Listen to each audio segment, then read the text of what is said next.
Hello fellow Clashers, it's KairosTime, here with my first episode on exploring the meta.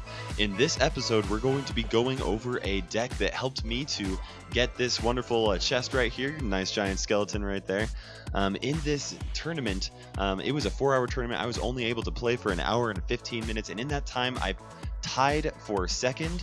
I know it put me in third there, but I tied for second, almost made it to number 1. And that was before the new update and the changes to the Lumberjack. Today we're going to be going over how to use him after the update, and this is some gameplay in a tournament that I played this morning right after it. So to start things out, I wanted to say that minor decks don't seem to be that big of a problem with this type of a deck as long as you're good at protecting your elixir pump. Now, the elixir pump, you want to try and protect as much as you can, and if possible, wait to place down the elixir pump until after the miner has been sent out to destroy a half-used elixir pump, so that you have a fresh elixir pump, you're all ready to go. And of course, placing down elixir pumps in the right places to make sure that the miner is targeted by both towers is a very important thing to do when you're playing against the miner. Now, I haven't had too many issues with Hog Decks either. This deck just does really well at stopping hogs. Usually hogs are paired up with something like spear goblins or other types of troops to do a hog push. So one thing that works out really well is zapping those troops that are going with the hog rider and then placing down the lumberjack to take out the hog rider, or even the guards if you don't have the lumberjack in that cycle.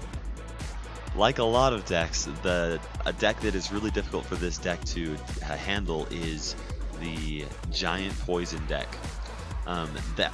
What you can do in this type of situation is try to make sure that you are defending against the giant and then counter pushing rather than placing down your giant all at the same time.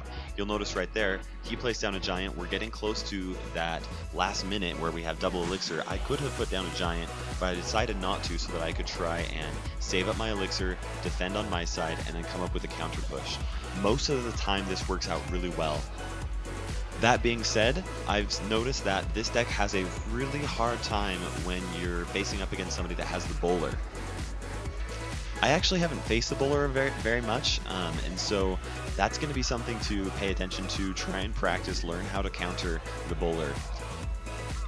Now right here we've got a little mini push with the lumberjack and the musketeer.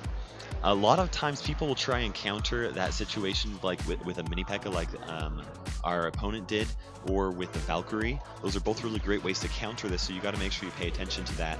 One of the best things that I've found to counter that counter is right when your lumberjack and musketeer are about to cross the bridge, drop the ice spirit. When the ice spirit drops down there, it'll freeze whatever they use to try and counter, and the lumberjack and the musketeer will go to town on it, take it out before it gets unfrozen. A lot of people don't see this coming, so you need to make sure that you time it really well and utilize it when your opponent can be taken off guard and you can make a successful push.